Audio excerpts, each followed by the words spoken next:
Buenas a todos y a todas y bienvenidas de nuevo una semana más a nuestro canal de podcast Vivir desde ya en Spotify y Dúo Digestivas en YouTube. Antes de nada, si os gusta el canal y nuestros capítulos, os agradeceríamos que os pudierais suscribir y darnos like para tener un poquito más de crecimiento y así ver que realmente os gusta lo que vamos publicando. Así que sin más dilación vamos a iniciar con un capítulo un poquito más teórico hoy, pero que nos habéis pedido mucho y también nosotras nos encontramos cada vez más en consulta, que es acerca del esófago de Barrett.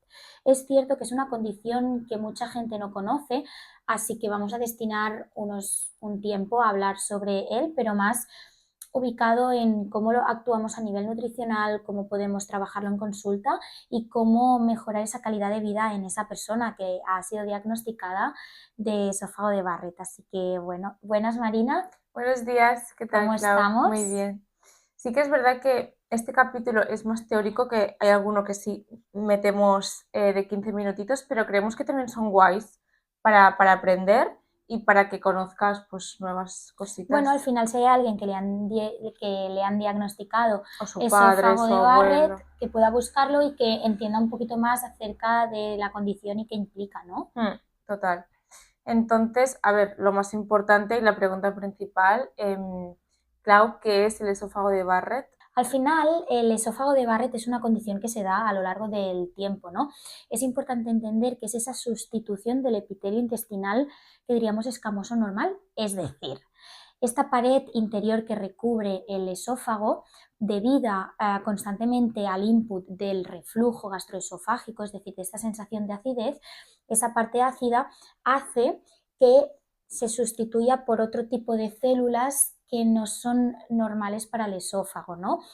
Diríamos, explicado un poquito más fácil para poder entenderlo, debido a este exceso con el tiempo de ácido o de reflujo en el esófago que no debería de ser normal, para protegerse el esófago genera un cambio de esta barrera mucosa interior, ¿no? Entonces, claro, cambian las células y cambia su conformación y esto no es del todo positivo porque tiene riesgos un poquito más graves, diríamos, ¿no? Entonces, en sí el cuerpo lo hace para protegerse, pero los riesgos que puede tener más allá son un poco dificultados, ¿no? Porque son células un poco precancerosas.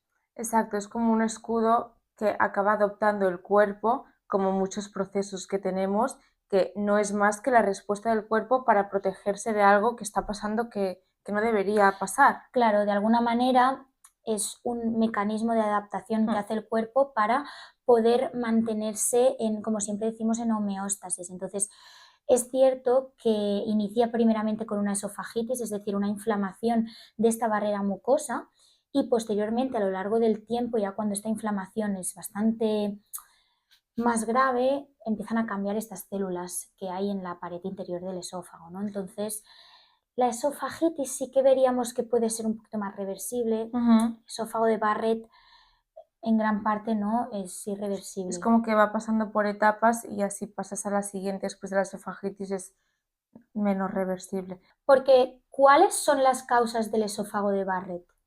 Básicamente siempre viene dado de hábitos que tú puedes haber hecho durante mucho tiempo. Que entiendo que es esa acidez, o sea, la causa principal es el reflujo que nace desde el estómago. Entonces, ¿qué causas nos produce eso? Exacto. Esta acidez puede venir dada mayoritariamente de estilo de vida, ¿vale? De hernia de hiato mal curada, mal llevada, un Helicobacter pylori maltratado, una obesidad grande. Al final, si hay mucha masa corporal, también a nivel fisiológico tienes un estómago como más apretadito, más que sufre Más más. tendencia a tener este reflujo gastroesofágico Exacto. totalmente. Mucha dieta rica en azúcar, en procesados. También puede haber como mucho alimento ácido, ¿no? O mucho irritante. Todo lo que pueda maltratar esa mucosa puede ser un agravante para que aparezca esta acidez. Al final es en gran parte, ¿no? El También tabaco, perdón, el alcohol. en hábitos de vida, el consumir en exceso durante un periodo muy largo de tiempo inhibidores de la bomba de protones, mal llamados protectores de estómago como omeprazoles, pantoprazoles, etcétera. Eso también potencia mucho que con el tiempo tengamos esta acidez, porque no hay una diferencia de pH con el esófago. Al final, sobre todo, hay muchos puntos, el estrés también va a impactar, Total.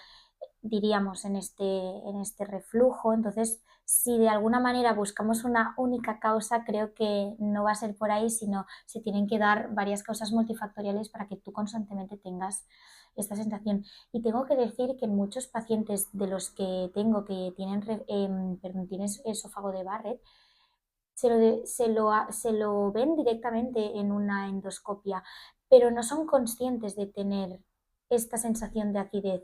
Y me parece increíble que haya pasado tanto tiempo que tú no te hayas dado cuenta que algo no está bien. O Es sea que como... muchas veces dices que pasa desapercibido, ¿no? Sí, es muy silente, Mm, porque al final si tu acidez a nivel del estómago ya es baja por todas las causas que hemos comentado, tienes una sensación de que te sube este ácido, pero no notas este tipo de acidez porque al final no hay tanta diferencia de pH con el mm. esófago, ¿no? Entonces no llega a ser del todo sintomatológico, pero a veces también considero que normalizamos cosas y Total. normalizamos síntomas que no son normales, ¿no? Entonces, Pero sí que es verdad que si llevas un tiempo viendo que hay algo que no está bien o una mínima acidez o lo que hay que sea, mirarlo. míralo porque ya es un estado precanceroso que estamos hablando de algo grave, entonces... Claro, y considerar también e indagar como es tu estilo de vida. Al final Hmm. todos sabemos si nos cuidamos más o nos cuidamos menos, en qué punto estamos, entonces esto es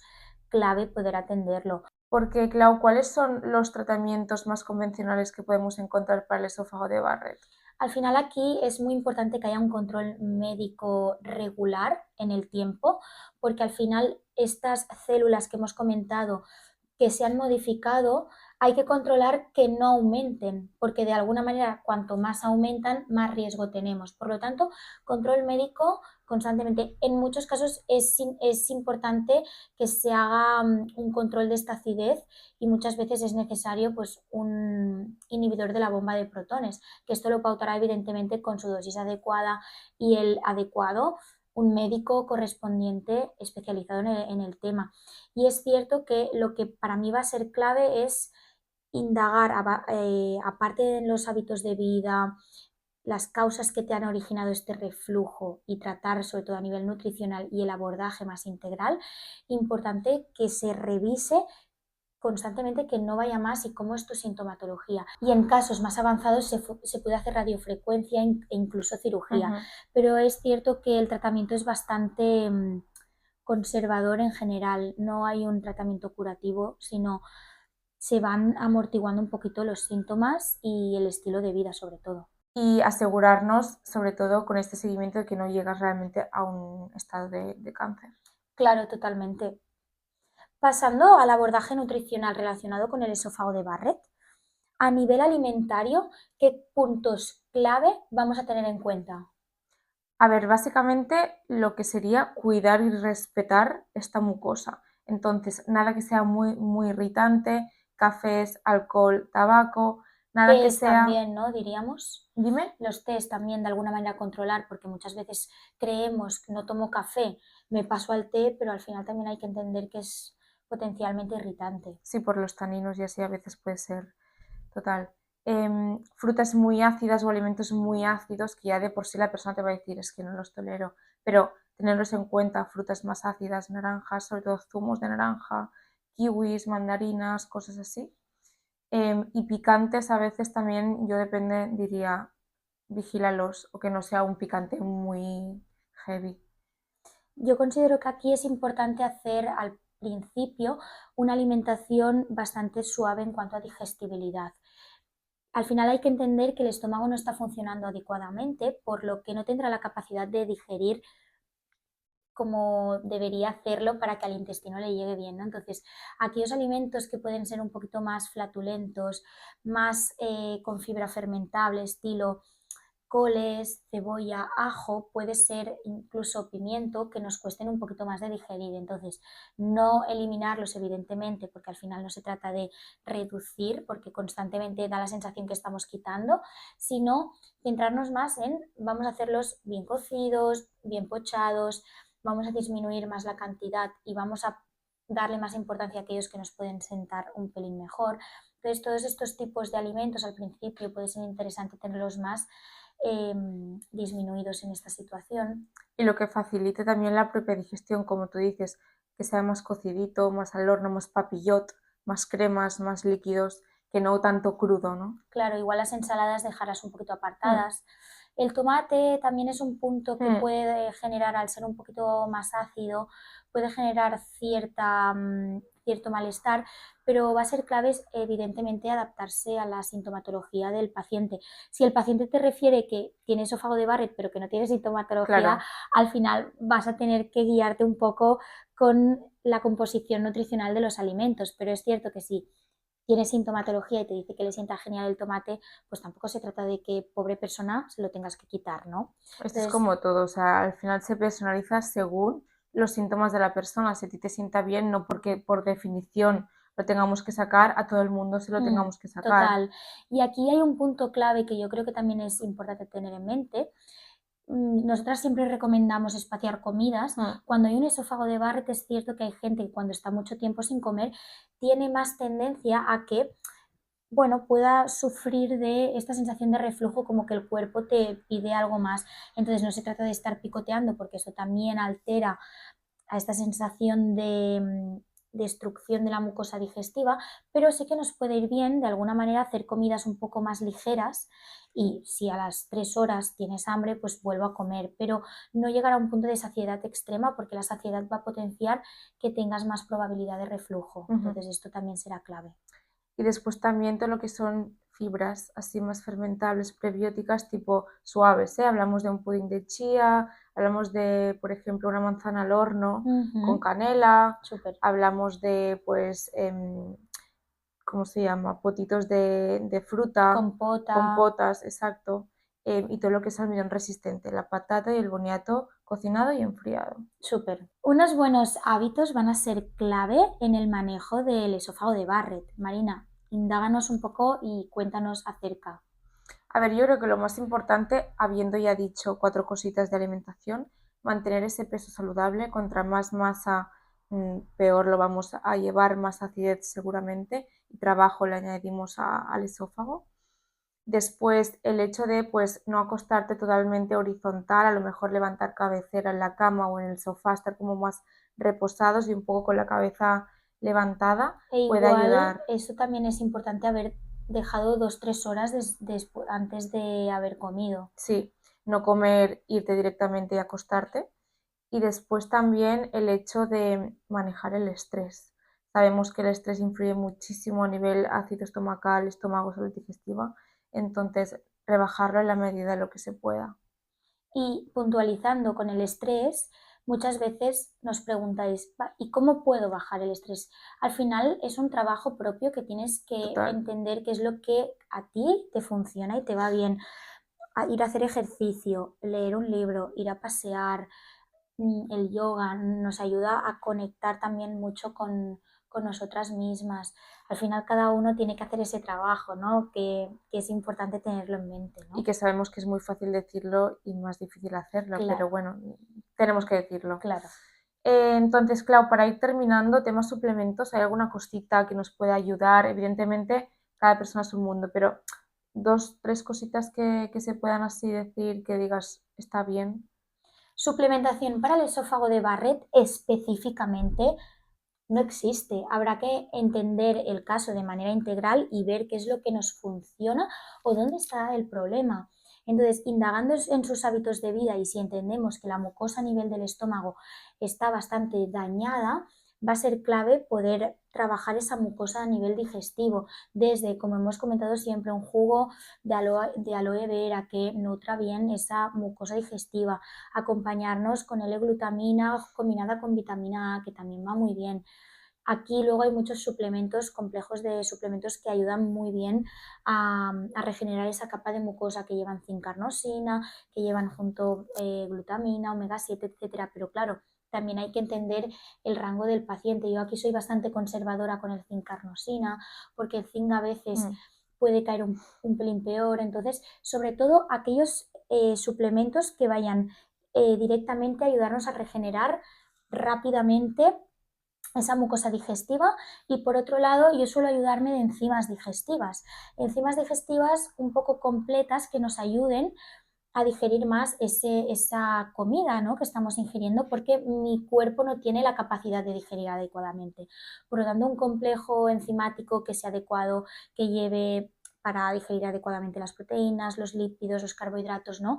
Y más específicamente, pues si necesitamos algo más con la fructosa, gluten, etcétera. Es importante aquí valorar cómo está la mucosa digestiva, porque en muchos casos será clave no darle betaína en esta persona si tenemos el riesgo de que haya una pequeña úlcera, ¿no? Entonces, claro, será básico de no coger cualquier enzima, sino que estén pautadas por un profesional de manera adecuada. Y luego al final ir adaptándonos de ver si esta persona está absorbiendo o no los nutrientes adecuados, porque es cierto que en el estómago se activarán, gracias a esa acidez, muchos nutrientes que necesitamos, y si no hay esa acidez no va a ocurrir. Entonces también el manejo a nivel de vitaminas y minerales será clave. Pero básicamente yo suelo trabajar más en este punto.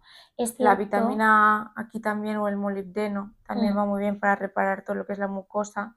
Y a nivel de infusión, que poco se habla, no es suplemento, pero me gusta mucho todo lo que pueda también regenerar o que sea como muy carminativo, muy digestivo, ¿vale? Tanto para el hígado como para la propia mucosa. Entonces, manzanilla, regaliz, anís, va muy bien, salvia incluso.